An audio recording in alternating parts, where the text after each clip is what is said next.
Hey guys, and welcome to part 2 of my fall junk journal series. In part 1, I went over how I created this cover out of a Cheerio box, so definitely check that out. If you missed it, I will leave that linked for you guys. And so in part 2, I'm going to go over the signatures and basically how I made them and what I used. If you're unfamiliar with junk journaling or you're new to it, basically what a signature is, it's just a group of papers that are folded in half and bound into the journal like this. So I have 2 signatures for this journal, and when they're bound in, they'll be nice and tight and even, or as even as possible. And so basically I'm going to go over the 2 different signatures and show you guys what I used. So I used 3 different paper pads for this journal, and I got all of these at Michael's. They were on sale. I think these are originally $24.99 for the 12x12s, but I picked them up during a sale where they're having, like, I think buy one get 2 free. I will link each paper pad for you guys in the description box. Definitely do some shopping, check it out. Different prices. I know you can find some of these cheaper on Amazon, like I believe this one is $16.99 on Amazon, and I wasn't able to find these ones, but I will definitely leave those linked for you, and you can always use a coupon at Michael's. Michael's has coupons and deals all the time. So the first paper pad I used was this one called Spiced Pumpkin, and it's adorable. It has like these little fall woodland animals, pumpkins, and all sorts of things, and I'll kind of turn it and flip through for you guys so you guys can see the different papers. And I just absolutely adore this one. I love all of the colors, and I love that you can cut these out and make your own borders and trims.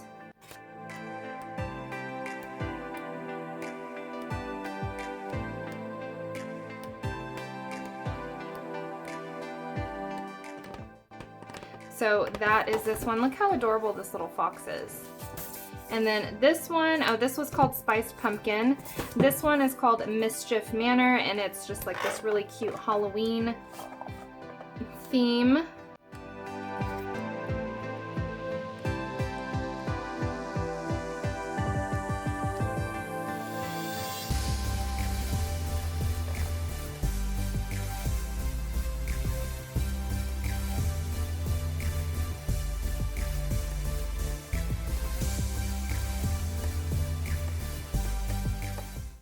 And this last one is called Cedar Lodge, and I don't have anything like this in my collection. I think it's really unique, and it has like this kind of, I guess, masculine theme to it. And I think I only use this paper in my junk journal, but these are really nice. And the paper feels, it's hard to explain, but some of the papers feel almost like they have like a plastic quality to them. Like this one. Like almost like a wax coat or something on them. So these are really, really, really beautiful paper pads. So for the first signature, I used mostly, I think, this woodland or the Spiced Pumpkin pack.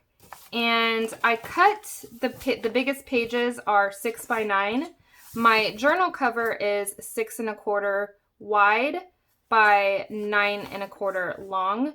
And I do it that way when I put the signatures inside, when I bind them inside, there's no overhang.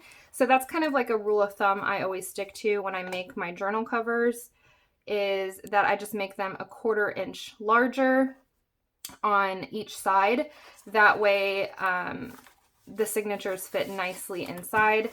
And I like doing 6x9s because it's just really easy, because a 12x12, if you fold it in half, it's 6 inches. So you would just need to cut the 3 inches off the bottom, if that makes sense.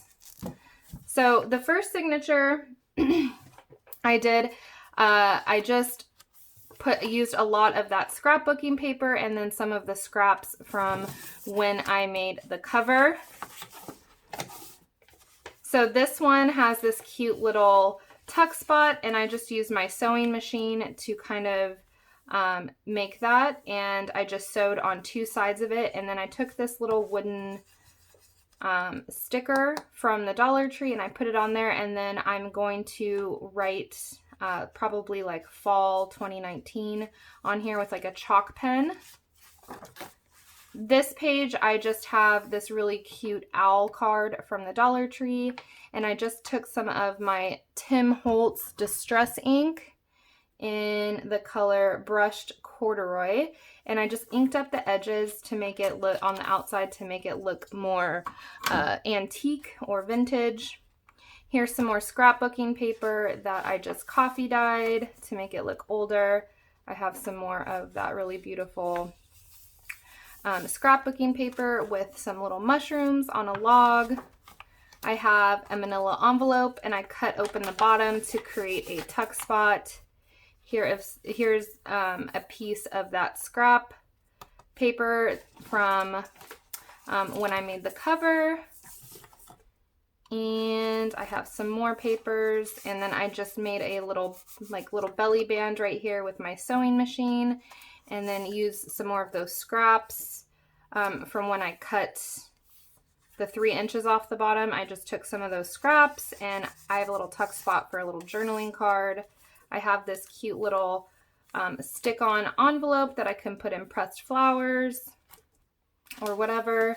I have a scrap piece of the Dollar Tree scarf that I also used when I covered the journal. And right here I just have another little tuck spot that I made with my sewing machine, and just a little journaling card from that paper pack. The other side of that manila envelope.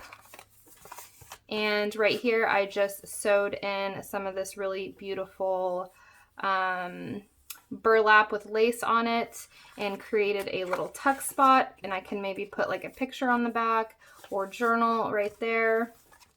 And then just the other side of that coffee dyed paper and the card. And so that's it for the first signature, and I plan on using this signature to mostly record and journal all of my fall memories except for the month of October. The month of October is going to go in this signature, so like I'm going to have maybe the month of September and November in here, and then October I will just put in here. So moving on to the second signature, I have that paper from that Cedar Lodge pack right here, and I have a lot of these little pop-up candy stickers that I got. I think a friend gifted me these, so I thought they were really cute to add in here. I sewed in this little paper bag that I picked up in a pack from Walmart, I believe. It came in like an 8 or 10 pack for 98 cents. And I love using bags in my junk journal because it's a great way to store things and put things in. Like I can put pictures, or I can journal on this little scrap piece of card. Like this is the scrap from when I cut the 3 inches off the bottom. So that fits nicely in there. I have another one of those little Halloween stickers right here, and I think it looks perfect with the witch and on her broom. I made another little tuck spot right here with my sewing machine, and I made this little pull-out tag with some baker's twine, and I embellished it with this cute little like textured spider. I have some music note scrapbook paper for my collection, and I coffee dyed that as well. Here's another one of those little stickers. I have this little popcorn bag in here because it kind of reminds me of like when you visit carnivals and pumpkin patches during Halloween in October. So I put that in here, and I cut open the end of it for like a double tuck spot. And then right here, I have a scrapbook, a 12 by 12 scrapbook ledger paper that I also coffee dyed. Another one of those little pumpkin or those little Halloween stickers right here. I have this black doily that I believe I got at Michael's, and it was like 40 cents in their like dollar buys or section. And then I have a cute little haunted house paper. On the back of this page, I just have a Dollar Tree window cling right here, and it has like this really cool like puffy plastic material. And then right here on the inside, so this is where you're going to see the string from sewing in the signature. I just have a Halloween card from the Dollar Tree, and I just went ahead and I cut off the flap, and that way I'll have like a little tuck spot right there. I have another one of those little spider stickers to embellish it, and then I have another one of those cute little puffy candy stickers. I just stapled in this little tombstone that says "Oh my gourd," and that can be used as a little tuck spot as well. And then here are the back side of those pages. I just have another little one of those cute little puffy stickers, the other side of that popcorn bag.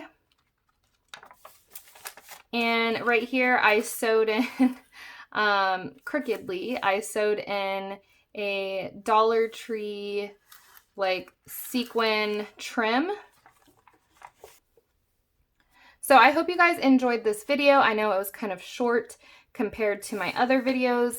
If you want to see how I bind these into the journal, then just stay tuned for part 3. And if you haven't seen part 1, where I did the tutorial on how I created the cover, then go ahead and check that out. And if you haven't subscribed to my channel, I hope you would consider doing so. I'd love to have you here as part of my YouTube family. And until next time, I hope you guys have a great day. Thanks for watching.